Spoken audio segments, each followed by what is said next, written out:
안녕하세요.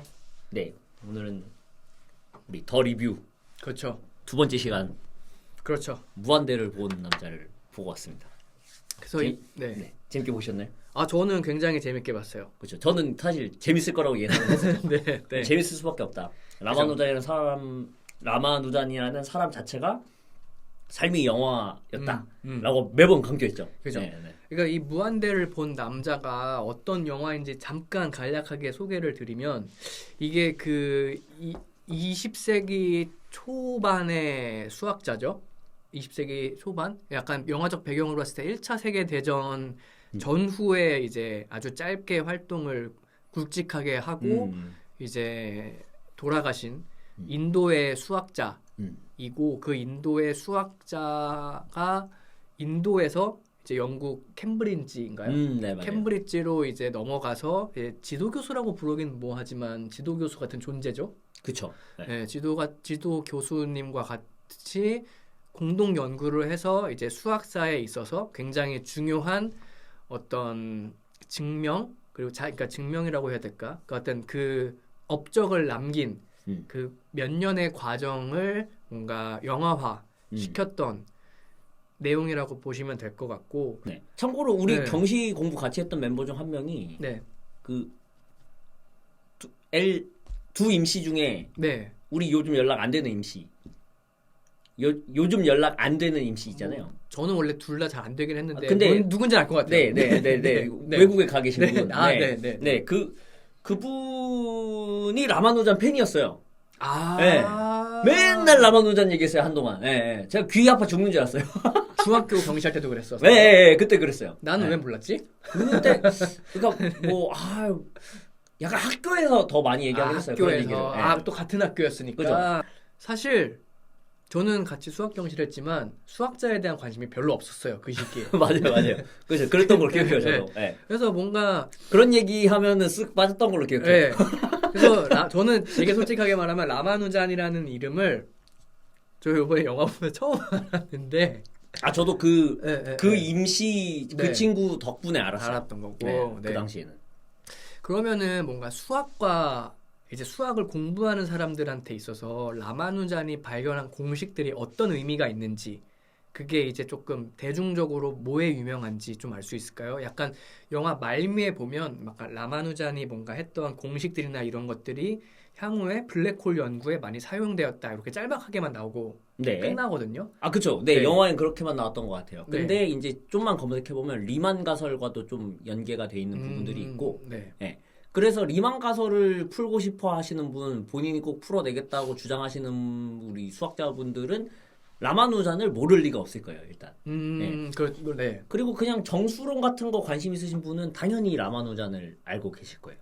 정수론에 대해서 혹시 간단하게 뭔가 이야기를 해주신다면? 그걸 이제 모두가 알아들을 만큼 간단하게 얘기하자면 말 그대로 우리가 다루는 정수 혹은 자연수의 고유한 성질들을 탐구를 하는 거죠. 도대체 어떤 성질이 숨어 있나 더 발견해보자. 대표적으로 그렇죠. 아직도 안 풀린 문제 중 하나가 많은 관심 있는 분들은 많이 아는 문제인데 골드바의 추측 같은 게 있죠. 정말 명제는 심플하거든요. 2보다 큰 짝수는 모두 소수 두 개의 합으로 나타낼 수 있다. 예를 들면 4는 2 더하기 2, 6은 3 더하기 3, 6은 3 더하기 3, 8은 3 더하기 5 이런 식으로 아주 큰 수도 나타낼 수 있는 경우가 많죠. 아무거나 해볼까요? 58은 뭐가 될까요? 58 그냥 29 더하기 29로도 되네요. 역시. 60 같은 경우에는 13 더하기 47로 되죠. 이런 식으로 되는 거죠. 실제로 컴퓨터를 계속 돌리고 있는 걸로 알고 있는데 여태까지 모순이 난 적이 없기 때문에 이건 증명이 돼야 한다라고 다들 생각하고 있죠.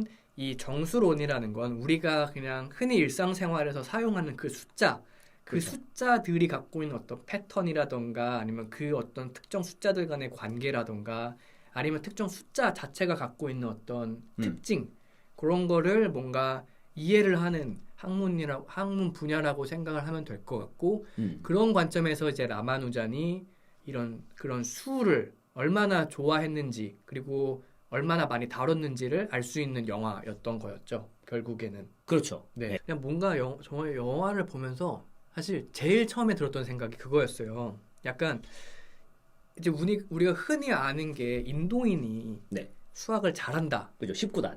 네, 19단 외우고 막 이런 게 있잖아요. 네. 그런 부분들에 있어서 약간 저는 그냥 그게 제일 처음에 궁금했던 게 왜 인도인이 어떤 수학에 특화가 되었다고 특화가 되었는지. 그러니까 제가 이제 이 영화를 보는 것도 보는 거지만 네. 혹시라도 보충할 내용이 있을까봐 요 어린이를 위해서 나온 요 책, 요 네. 책을 봤거든요. 이 책을 보면은 일단 라마누잔 같은 경우에는 어릴 때부터 상당히 계산 자체를 상당히 즐겼던 걸로 나와요. 친구들과 계산을 하면서 노는 걸 좋아하고. 네. 근데 또 특이한 건 대학교에 가서 수학만 좋아하다 보니까 결국에 대학 졸업장을 못 땄었어요. 네, 그냥 수업을 수료했다. 그러니까 네. 우리 박사 수료는 사실 흔히 들을 수 있잖아요. 그렇죠, 박사 수료. 그렇죠. 박사 학위가 아닌 박사 수료. 근데 이 친구는 대학을 수료한 거예요. 네, 대학 학위를 딴 게 아니고 그런 상태로 일단 취직을 합니다. 결혼한 다음에 그런 겁니다. 네. 그 다음에 신기한 거는 그 취직을 한 후에 계속 수학 공부를 해요. 네. 그리고 신기한 거는 인도에 존재했던 수학 학술지에는 게재를 했대요. 네. 근데 이제 주위에 이제 이 친구의 좀 재능을 알아본 교수들이 너는 그냥 이렇게 수학을 하면 안 되고 영국 같은 데 가서 너의 결과를 전 세계에 알리는 사람이 되어야 한다. 라고 강조를 하는 거였던 거죠. 그런 장면이 사실 그 영화에서도 표현은 돼 있어요. 네. 근데 좀 더 디테일하게 하자면은 그 전에 뭐 한 번도 뭔가를 게재한 적이 없고 이런 것이 아니라 인도에 있는 저널에는 이미 실은 적이 있는 거고 이 라마누잔이라는 친구를 전 세계에 알릴 필요가 있고 이 친구의 결과는 전 세계에 알려져야 된다. 수학의 역사에 아예 남아야 된다. 라고 생각을 했던 거죠. 그래서 이제 영국 가기를 추천하기 시작하는 거죠. 전부터 알고는 있었어요. 어떤 걸 알고 있었냐면 인도 사람들은 좀 더 직관적인 결과가 명확해 보이면은 좀 더 인정해주는. 네. 결과적으로 직관적인. 영화에서 보면은 그런 점의 문제점을 하디 교수가 계속 얘기하는 거죠, 사실. 그렇죠. 네. 그렇죠. 그냥 직관만 해가지고 맞는 것 같으면 맞다고 인정하는 거는 현재 수학에서는 특히나 현대 수학에서는 인정 안 된다. 그 당시 현대면 20세기이긴 그렇죠. 하죠. 20세기 그렇죠. 초반이긴 하죠. 근데 안 된다. 심지어 뉴턴조차도 본인의 이론을 정확히 정립하기 위해서 모든 걸 증명해냈다. 라고 막 보여주죠. 막 영화에서도. 그죠. 영화에서 표현이 잘 돼 있는데 그 행동들이나 여기 책에서도 잘 나타나 있고요. 신앙심이 엄청나요. 맞아요. 본인을 천재라고 여기는 게 아니라 본인은 그냥 신의 계시를 받은 거다. 그죠. 신이 말하는 것들을 그냥 수로 표현할 겁니다. 그렇죠. 네, 그냥 신이 알려줬다. 내가 알아낸 게 아니다라고 주장을 하죠. 인도 지금은 안 그러겠지만 그 당시의 인도 수학은 좀 더 직관적인 게 강했다. 네, 좀 강하고 인정받았다. 그렇다 보니까 그건 있는 것 같아요. 라마누잔이 정말 계산을 즐거워했던 것 같아요. 근데 그러니까 즐거웠던 것 같긴 해요.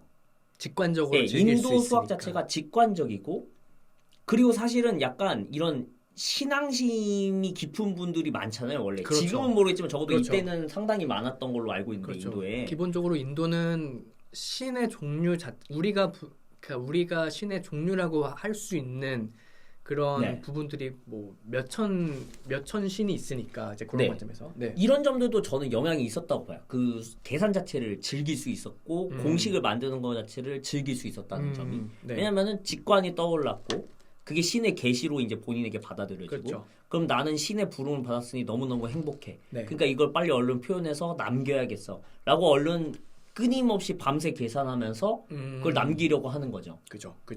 계산을 끊임없이 하고 계산이 너무 즐겁고 나는 이 계산 결과를 빨리 세계에도 알리고 싶고 이런 마음이 들 수밖에 없다고 봐요. 그래서 보면은 전 그 장면이 참 재밌었어요. 그 러셀이 하디한테 그 얘기를 합니다. 그냥 두래니까 야생마처럼 그냥 야생마처럼 둬. 마음대로 실컷 계산하게 두지. 그죠. 왜 자꾸 증명을 하라고 해?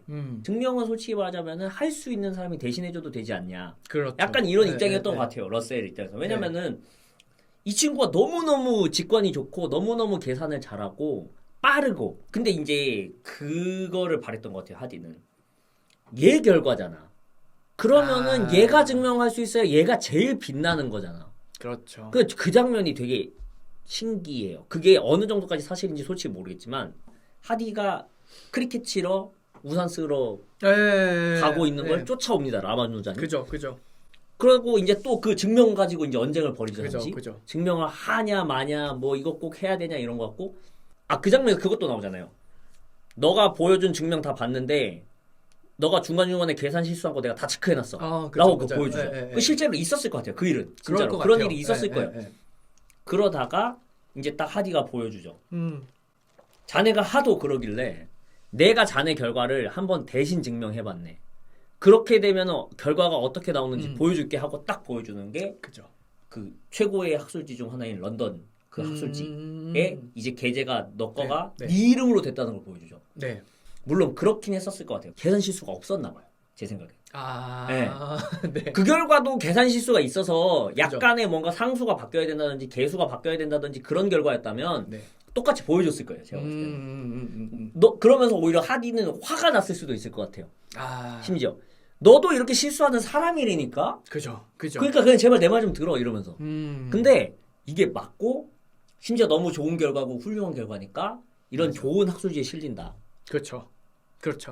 그리고 이건 네 결과니까 내가 확인은 했지만 확인만 한 거다 이거죠. 내가 증명한 거 아니다.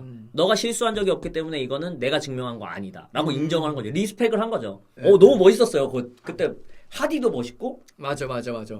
그때 기뻐하는 그 라마누잔의 표정도 참 감동적이고. 네. 맞아요. 저도 이제 그걸 보면서 이제 지금 했던 얘기들을 조금 되게 정리를 하면서 제 생각을 덧붙여 보면 이제 결국에는 인도 수학이 이제 그 시기만 하더라도 어떤 직관에 많이 의존을 했고 이게 직관에 의존을 한다는 게 그냥 어떤 논리적으로 이제 너무 명제라고 그러나요? 네. 명제들을 기반으로 쌓아 올리는 과정이 아니라 뭔가 어떤 직관적인 어떤 인사이트가 생겼고 그것들을 뭔가 이렇게 막 풀이를 하고 이게 맞네 하면 끝. 약간 이런 관점에서 이렇게 접근을 했지만 인도 수학은 이제 그런 풍토가 남아 있었지만 사실은 이제 영국 뭐 그 당시만 하더라도 이제 영미 쪽이 워낙 뭐 아직도 그러지만 이제 영미 쪽이 굉장히 학술적으로 강했고 그런 어떤 학술적인 전통에 의하면 사실은 아까 방금 얘기를 했던 것처럼 명제 위에서 쌓아 올라가면서 이제 그런 어떤 증명이라던가 어떤 공식들이 명확해 모든 사람들이 보고 합리적으로 받아들일 수 있는 그런 풍토를 이제 라마누잔한테 알려주려고 했던 거였죠. 그죠. 네. 근데 이제 사실은 그 과정에서 이제 하디 교수랑 맞죠? 네. 하디 교수랑 이제 라마누잔이랑 갈등도 있었는데 결국에는 그 라마누잔이 빛을 볼 수 있었던 이유가 이런 결국엔 학문적인 어떤 전통 위에 그리고 다른 사람들이 보았을 때도 설득할 수 있는 그런 논리적인 어떤 형태로서 그 공식이 증명이 되니까 이제 라마누잔이 이제 인정을 받을 수 있었던 것이고. 그죠? 네, 그런 거였고. 그러니까 뭔가 이걸 정리하니까 제가 아까 뭘 말하려고 이제 또 까먹어 버렸는데. 네. 그러니까 인도의 교육 방식은 그게 항상 깔려 있는 것 같기는 해요. 수학 교육을 하지만 어쨌든 신앙적인 얘기를 하는 사람들이 많을 것 같아요. 수학 교육자든 수학자든 인도 사람들은 그 당시 수학자들은 더 그럴 것 같아요. 지금은 덜 할지 몰라도. 그렇기 때문에도 더 뭐랄까요? 이 수학 결과를 신의 계시로 알고 그걸 내가 풀어냈을 때는 내가 신의 부름을 받았다고 느낀다면 그렇죠. 어떻게 보면은 수학을 즐거워하는 데는 도움이 되는 것 같아요. 라마누자는 수학을 그렇게 했던 것 같아요. 자유롭게. 그냥 계산 맞아. 난 계산 자체가 그러니까 계산을 하는데 이용한 도구 자체가 수학이라는 시스템에서 가져오기만 했으면 그냥 마구잡이로 쓰는 거죠. 근데 그게 마구잡이가 아닌 거죠. 그렇죠. 마치 엄청 아름다운 재즈 연주처럼 그냥 짜자자자자자자 맞아 들어가는. 그래서 결과가 딱 좋은. 그리고 그 결과가 수학자들 입장에서 아름답기까지 한. 그렇죠. 방금 이제 질문을 하려고 했던 게 과연 직관에 의존을 하는 것이 교육적으로 좋은가? 이제 배우는 것 중에 하나가 이론 위에 쌓아 올라간다. 뭐 혹은 이제 굉장히 어떤 논리적인 어떤 정합성을 기반으로 해서 자신이 주장을 하고자 하는 어떤 명제 혹은 말들에 대해서 얼마나 이게 합리적으로 설득력이 있는지 이런 것들을 많이 이제 학습을 하잖아요. 네. 근데 이제 그런 것들에 비해서 이제 라마누잔이 이제 그 당시에 이제 라마누잔이 진행을 했던 어떤 직관에 의존한 학습 방식은 사실 굉장히 창의적으로 보일 수도 있겠으나 이 중간 과정이 굉장히 미스테리한 네. 영역으로 남아있을 수가 있잖아요. 그렇죠, 그렇죠. 그렇다면 교육의 관점에서 보았을 때 이런 모든 것들이 설득력 있게 설명이 되지 않으면 학생들한테 어떤 그 지식을 전달하는 데 있어서 조금 어려운 무언가가 있지 않을까? 그런 생각이 들었어요. 그러니까 제가 이런 얘기를 어느 정도는 미리 생각하고 온 건 맞거든요. 근데 그 생각을 하면서도 저거 그래도 조심스럽고 싶었던 부분은 뭐였냐면 하지만 그런 거는 라마누잔처럼 재능이 있는 사람한테만 통하는 거 아닐까. 그렇죠. 라는 걱정이 있기는 해요. 네. 네. 그러니까 솔직히 말하자면은 재능은 각자 다 다르잖아요. 그렇죠, 그렇죠. 더 정확히 얘기하자면 심지어 다 수학적 재능이 사실은 숨어져 있다고 칩시다. 네. 가정을 합시다. 모든 사람이 그 재능을 사실은 가질 수 있다고 친다 하더라도 문제는 뭐냐면 그 재능이 발현되는 방식, 네. 시점, 혹은 그걸 발현시킬 수 있는 방법은 네. 각자 다 다를 거라고 보거든요. 그렇죠. 네. 그렇죠. 모두 그렇죠. 똑같을 수는 없다고 보거든요. 그렇죠. 실제로 그런 경우 많이 봤고요, 저는. 네. 그렇기 때문에 이런 방식을 라마누잔처럼 어떻게 보면은 사회적인 활동보다는 즉 친구들이랑 이렇게 놀이터에서 놀고 뭐 이런 것보다는 친구랑 같이 벽에다가 숫자 쓰면서 계산하면서 네. 막 야 이렇게 수도 있어. 막 오늘 우리 뭐 이거 배웠잖아. 야 그러면은 이건 이렇게 표현할 수 있네. 이거는 뭐 이렇게 세제곱들의 합으로 표현할 수 있네. 막 이런 수는 그 대표적인 게 그 영화에도 나오잖아요. 그 택시 번호판 보고 네, 그렇죠. 그 세제곱으로 네. 표현할 수 있는 거 2개 이상으로 표현할 수 있는 수 중 가장 작은 수다. 네, 네, 네. 제가 보기에는 영화에서는 그 얘기하다가 번쩍 떠오른 것처럼 보여줬거든요. 네. 근데 실제로는 이 책을 보면 네. 그게 아니고 어릴 때 그 계산을 해본 적이 있다는 거예요. 이미 해본 계산이라는 거예요. 그거는. 네. 그래서 알고 있었다는 거예요. 수학책을 보고 안 게 아니라 자기가 계산해보다가 알게 된 거예요. 그러니까 이만큼 계산을 즐겼던 거잖아요. 그래서 이런 친구들한테는 그런 인도식의 수학 교육, 네. 수상 개념, 철학적인 개념, 그 당시에 네. 지금의 인도 수학 교육은 우리가 정확히 모르니까요. 그렇죠. 근데 적어도 그 당시의 인도 수학 교육이 라마누잔 같은 계산에 미쳐버리는, 그렇죠, 그렇죠. 계산에 진짜 광이 되는, 그렇죠. 이런 사람을 만드는 데는 좀 최적화돼 있었던 건가? 라는 생각이 든다는 거죠. 네.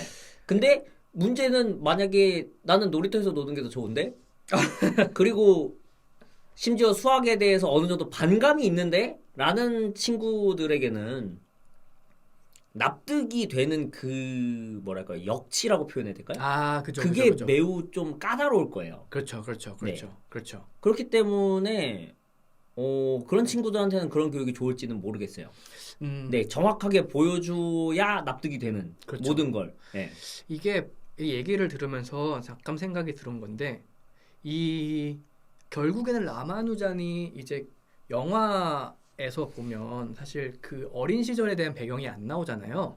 그러니까 저는 그냥 타고난 줄 알았는데 생각을 해보니까 라마누잔이 원래 대학 때도 수학을 공부를 했었죠. 그죠. 네. 그러니까 어떻게 보면 대학 과정에 있어서 수학을 했는데 다만 이제 졸업은 못하고 수료? 네, 수학의 다른 과목들을 너무 못했대요. 안 했대요. 정확히 말하자면. 그렇죠. 주변에 그런 친구들이 있긴 했었어요. 있죠. 네. 네. 그러니까 어쨌거나 결국에는 대학이라는 곳에서 수학을 했기 때문에 어떻게 보면 기본적인 어떤 그런 공식들, 이미 그 역사적으로 증명이 된 공식들이 내재화가 되었고 그거를 통해서 막 혼자 이제 계속 직관적으로 문제를 풀다 보니 이제 그 이후 과정에 있는 그런 어떤 이제 포스트 그래듀에이트라고 부르는 영역에서 두각을 나타낼 수 있었더라고 생각이 들었거든요. 네. 그러니까 돌이켜 보면 우리가 이제 수학 경시를 할 때 사실 우리가 제일 처음에 만든 게 초4 초5 네, 올 거예요. 네, 초 겨울 뭐 이럴 될 거예요. 그러니까 초5, 초6 이때는 이제 뭐 안 친했던 것도 있지만 이제 중학교 올라가서 이제 우리도 이제 친구들끼리 수 갖고 막 장난을 많이 쳤잖아요. 그렇죠. 거기 자습실에 있다 보면은 뭐 그런 친구들 꽤 많았죠. 네. 근데 그게 가능했던 이유는 그 이전에 아주 그 어떤 기초적인 수학을 뭔가 알았기 때문에 그걸로 장난을 칠 수 있었다라는 생각이 들거든요. 그러면 결국에는 이런 교육의 관점에서 보았을 때 약간 직관에 의존한 수학을 친구들이 이제 뭔가 내재화하기 위해선 되게 기초적인 거를 즐길 수 있는 형태로 약간 학습을 시켜주고 그걸 통해서 약간 놀이화 시킬 수 있으면 조금 더 수학을 되게 친숙하게 공부할 수 있겠다. 약간 이런 생각이 들긴 하네요. 그렇죠. 저는 주위에 예전에도 비슷한 얘기를 한 적이 있는 것 같긴 한데 주위에서 누가 수학 교육 관련해서 물어보면 항상 그 얘기를 강조하거든요. 수학을 문제를 자꾸 풀려보는 거는 본인이 풀고 싶으면 상관없지만 그죠. 절대 억지로 문제집 사주는 건 좋지 않다. 그리고 그것 갖고 너무 스트레스 받는 것 같으면 애가 오히려 그러지 않아도 된다고 자꾸 안심시켜줘야 된다. 그리고 차라리 그냥 숫자를 자꾸 노출시켜줘라. 네. 자꾸 수학적 환경에 들어가게 해야지. 그렇죠. 자꾸 이걸 잘 풀어야 되고 정확히 알아야 되고 그렇지 않으면 의미가 없는 것처럼 하면 안 된다. 틀리면서 배우는 거다 누구나. 그렇죠. 그걸 되게 강조하거든요. 네. 이게 참 그렇죠.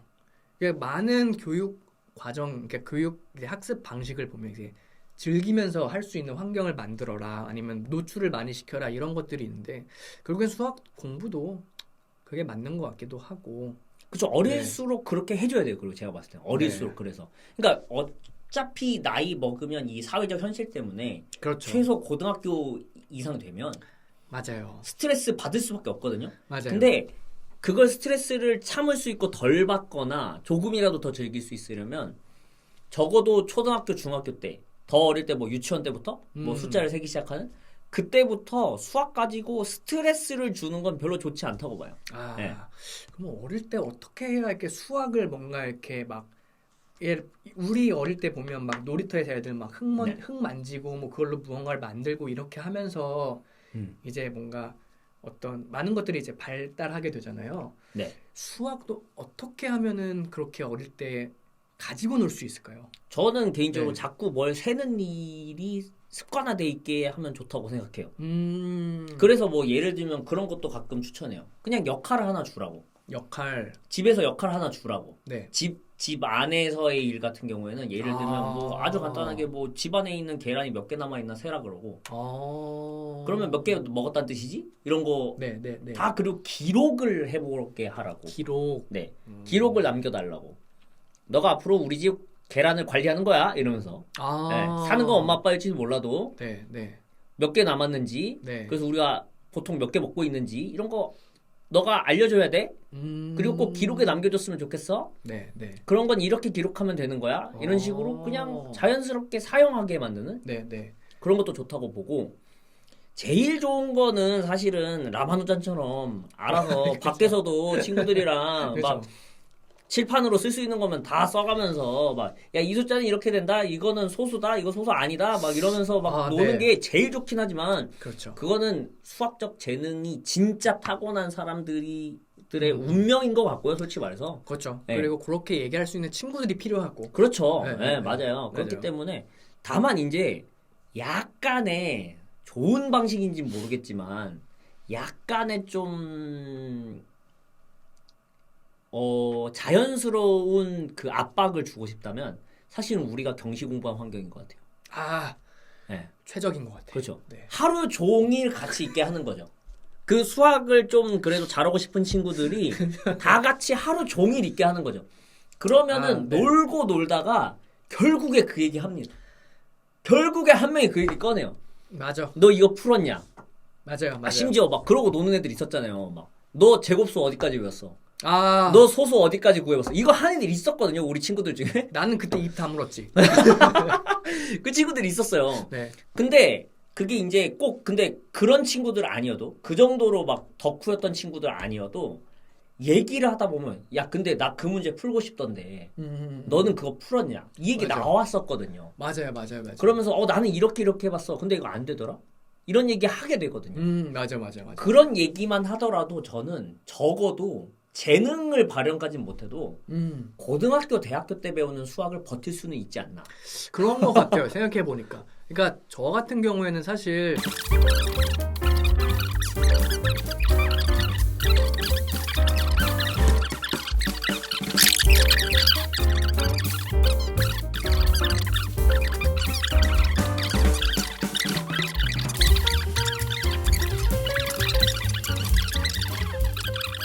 많이 발전을 한 것 같죠. 그렇죠. 네. 맞아요. 네. 맞아. 그 라마누잔 같은 경우도 그런 거겠죠. 어떤 도구를 배웠겠죠, 학교에서. 그러면 맞아. 이제 신나는 거죠. 저거 가지고 이거 딴 거 계산해봐야겠다. 그래. 이렇게 해볼까? 저렇게 해볼까? 우리 코딩도 약간 비슷하잖아요. 맞아요. 코딩 어떻게 잘해야 되냐고 묻는 학생들 많거든요. 학교에서. 맞아. 그럼 제가 항상 얘기해요. 솔직히 말하자면 덕후인 척이라도 해야 된다. 뭐 하나 배웠으면 그래 이렇게 하니까 이렇게 되네. 이러고 끝나면 안 된다. 그죠. 인풋을 바꿔보고. 그렇죠. 중간에 명령을 뭘 바꾸면 내가 원하는 결과는 어떻게 얻을 수 있을까? 맞아요. 이런 거 생각해봐야 된다고. 그죠. 이제 결국엔 데이터 분석, 그러니까 코딩 얘기가 나와서 아주 간단하게 뭐 얘기를 하면 데이터 분석 관점에서 보면 뭔가 이 어떤 함수들, 그러니까 이미 그 내장되어 있는 함수들을 알았을 때 내가 기존에 알고 있던 함수랑 어떻게 차이가 있는지 이걸 바꿨을 때 어디서 오류가 나고 이 오류가 났다면 어떻게 다시 그 코드를 짜면 되는지 이런 것들을 뭔가 생각하는 과정에서 굉장히 많이 스킬이 많이 늘어난다는 느낌을 받거든요. 그래서 그 관점에서 이제 얘기했던 내용과 약간 일치하지 않나 그런 생각이 들죠. 근데 이게 뭔가 그러다 보니까 제가 이 영화를 보면서 생각했던 내용 중에 하나가 약간 이런 거였거든요. 그냥 이렇게 가만히 있다가 어떤 한 문장이 생각나는 것가 아니잖아요. 그렇죠. 그러니까 뭐 그런 사람도 있겠지만. 근데 저는 그렇게 생각해요. 라마누잔이 나중에는 이제 진짜로 본인 입장에서는 그냥 갑자기 생각난 걸 수도 있어요. 본인 입장에서는. 그렇죠. 뇌 속에서는 많은 작용이 일어났겠지만. 그렇죠. 그러니까 계산을 엄청 많이 하다 보면은 어느 정도 계산이 빨라지고 계산적 직관이 느는 거는 누구나 겪거든요. 물론 라마누잔급이 되냐 이건 다른 얘기지만 그죠. 그건 다른 얘기지만 어쨌든 계산이 빨라지고 어느 정도 직관이 느는 건 사실이거든요. 예를 들면 어떤 수 보고 저거 소수인 것 같은데 이런 직관. 저 소수 아닌 것 같은데 이런 직관. 많이 계산해본 사람일수록 늘거든요. 그렇죠. 그걸 이제 정확히 확인하냐 안 하냐 차이인 거고. 그죠. 그거를 인지할 수 없을 정도로 빨리 계산이 이루어지나 싶어요. 뇌에서. 그러니까 그런 계산 경험이 많으면. 그렇죠. 그러니까 예를 들면 아까 그거 그 하디랑 그 택시 그 번호판 얘기했던 거. 그렇죠. 그 얘기도 그렇잖아요. 알고 보니까 이미 그 전에 경험한 거잖아요. 영화에서는 그렇게 표현이 안 됐지만. 그렇죠. 그러니까 사실은 경험에 근거한다는 거는 어쩔 수 없는 것 같아요. 약간 특히 계산은. 다만 직관이 느는 건 사실인 것 같아요. 뭔가 그 표현할 수 없는 아직까지 정확하게 표현이 안 되는 사람이 갖고 있는 그 직관이라는 거. 그렇죠. 그게 뭔가 발현되는 거는 경험이 근거를 안 하는 건 아니다 제 생각엔. 다만 아직도 정확한 설명은 알 수 없다. 그리고 분명 그냥 계산이 빨리 이루어지는 것만으로 직관이 이루어지는 건 아닌 것 같긴 하다 정도가 제 결론이거든요. 그렇죠. 예를 들면은 이세돌과 알파고 대결도 그거를 보였다고 봐요 저는. 그렇죠. 그러니까 이세돌 입장에서는 사실은 그게 이겼을 때의 순간을 생각해 보면은 그걸 경험해본 기보여서 이긴 건 아니잖아요. 그렇죠. 근데 어쨌든 간에 이거 머릿속에서 직관적으로 어느 정도의 계산을 해보고 나니 여기 두면은 내가 이길 수도 있겠는데라고 생각이 들었다잖아요. 그렇죠. 그리고 거기 두자마자 갑자기 알파고가 자기가 비합리적인 사고를 했었다라고 그렇죠. 혹은 합리적인 결정을 못했다. 그렇죠. 그래서 포기를 하잖아요. 리자인이라고 표현하죠. 그것도 보면은 이 사람의 직관이라는 게 참 신기하죠. 사실은 저가 그 알파고 맨 처음에 막 얘기 떠들썩 할 때 이세돌이랑 이제 한다 만다 할 때 맨 처음에는 그 시스템을 잘 모를 때는 이세돌이 이기겠지 이랬어요. 근데 시스템 설명을 대충 보고 나선 저건 사람이랑 대결하자는 것 자체가 반칙 아니야? 그렇죠. 저렇게까지 계산을 시키는데 사람이 어떻게 이겨? 그렇죠. 사람은 이세돌 지겠는데? 생각이 딱 들기 시작했거든요. 네. 그러니까 솔직히 말하면 이건 진짜 공평한 게임이 되려면 사실은 이렇게 해야 돼요. 슈퍼컴퓨터는 쓴다 쳐요. 뭐 인간의 뇌가 워낙 훌륭하다고 하니까 훌륭한 네, 컴퓨터라고 네. 하니까 슈퍼컴퓨터는 친다고 쳐요. 근데 배터리가 있어야 돼요. 아. 체력이라는 게 존재해야 돼요. 네. 배터리가 있어야 돼요. 배터리도 없이 그냥 돌리는 애고 네. 항상 똑같은 체력을 유지하는 게 어떻게 그 공평한 게임이에요. 인간은 체력이라는 게 있는데. 그렇죠. 그렇죠. 이세돌은 중간에 그래서 담배 피고 나오잖아요. 체력 떨어지니까. 그렇죠. 그렇죠. 당 땡기고. 그렇죠. 그렇죠. 이거 공평한 게임이 아니었던 거예요. 제가 봤을 때는. 네. 그렇죠. 그러니까 그 한 게임 진 거 가지고 그 딥마인드 팀이 표정이 아주 사색이잖아요. 그렇죠. 그렇죠. 이해가 돼요. 이해가 돼요. 네, 말이 안 되는 건데 이걸 어떻게 사람이 이겨? 약간 이런 입장이었던 거죠, 제가 봤을 때. 그죠. 네. 그러니까 어쨌든 간에 결국 결과적으로는 직관이라는 거는 아직도 정확히 설명은 안 되는 것 같지만 분명 경험이 영향을 안 주는 건 아닌 것 같고 만약에 수학적 직관을 갖고 싶다. 그러면 라마누잔처럼 정말 계산 자체를 엄청 좋아해야 되는 것 같아요. 어렵다. 네. 네. 그러니까 예를 들면은 뭐 그건 가능할지도 모르겠어요. 정말 무서운 그 스앵님이 나타나서 애를 뭐 요 정도 방에 가둬놓고 수학 문제 세상에 존재하는 수학 문제만 다 갖다 놓고 이거 다 풀면 나오게 해줄게 해가지고 몇 년 동안 가둬놓는 거죠. 그러면 천재 나오나? 궁금하긴 한데 그 전에 자살하지 않을까 싶기도 하고 굉장히 이제 비윤리적인 접근으로 그렇죠. 그 되게 비윤리적으로 하면은 천재를 생각할 수도 있나? 라는 생각은 들어요. 그리고 약간 비윤리적으로 수학을 좋아할 수밖에 없게 만드는 거죠. 할 게 그거밖에 없게 만드는 거죠. 네. 그죠, 라마누자는 할 게 그거밖에 없었다기보다 원래 좋아하는 게 그거밖에 없었던 느낌이고. 그렇죠. 네. 그러니까 이게 사실 지금도 계속 이야기를 하는 거지만 직관이라는 주제가 사실 굉장히 뭐 큰 주제이기도 하고 또 굉장히 할 말이 많은 영역인 것 같긴 해요. 그러니까 뭔가 이제 우리가 얘기를 하는 걸 보면 결국엔 지금 라마누잔의 이야기를 이제 인간의 이제 일반화시켜 얘기를 하면 무언가 끊임없이 막 이렇게 뭔가 훈련을 하면 직관적인 무언가가 생긴다라는 건데 그게 요새 사실 우리가 이제 흔히 말하는 뭐 딥러닝 방식이라던가 이제 이런 것들이 결국에는 어느 정도 맥을 함께하는 부분들이 있잖아요. 그렇죠. 네.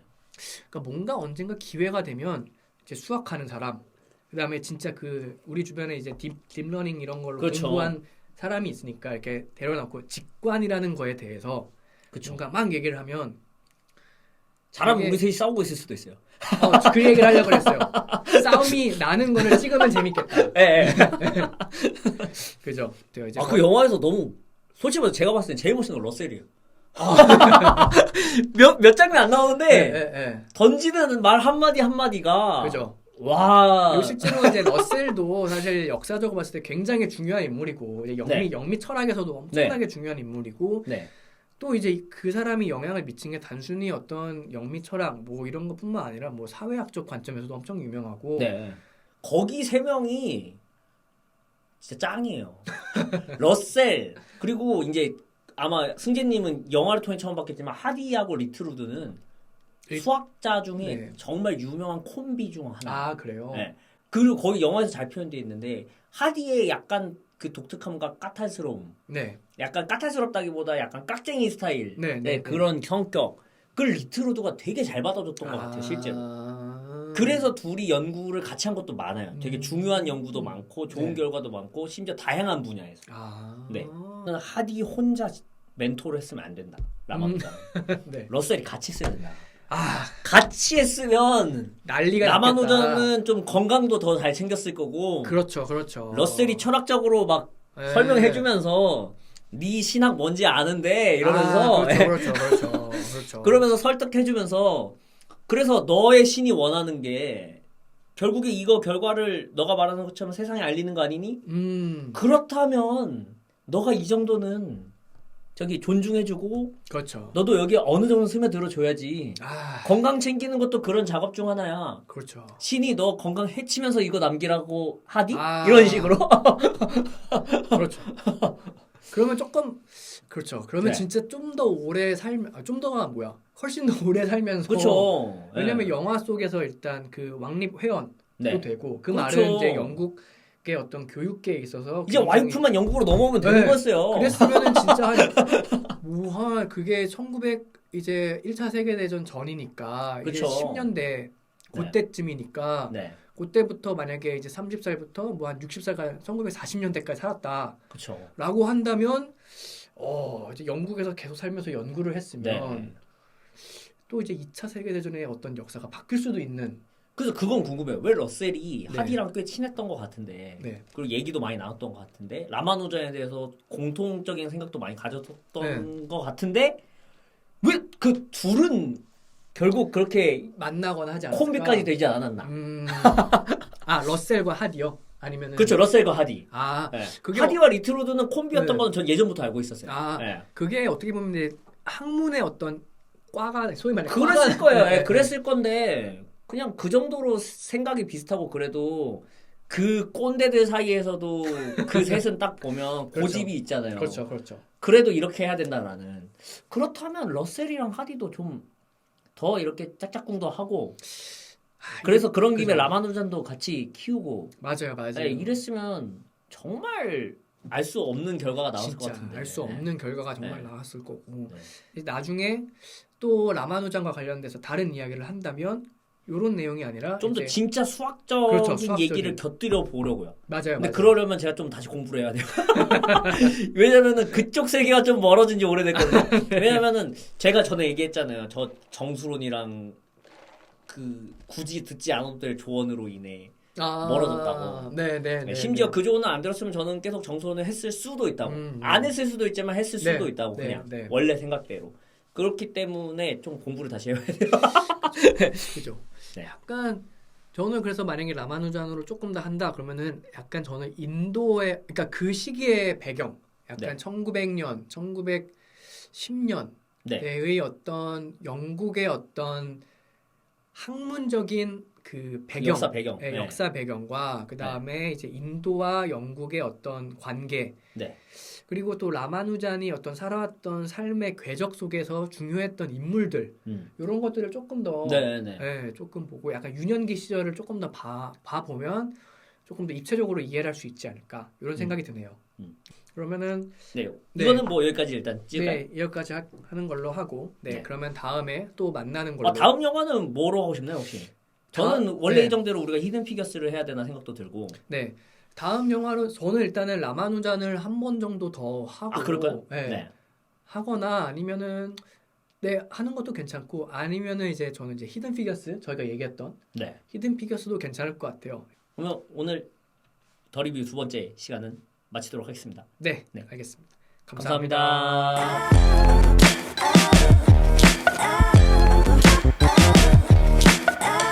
그다음에 또 이제 영화에서 사실 지금 우리는 굉장히 짧게 넘어갔지만 버트란트 러셀에 대해서 또 얘기를 하는 것도 굉장히 재밌을 것 같아요. 저는 개인적으로 하디하고 리트루드는 이제 전 수학자 입장이니까 더욱더 한 번쯤 이분들도 좀 특집을 할 필요가 있다.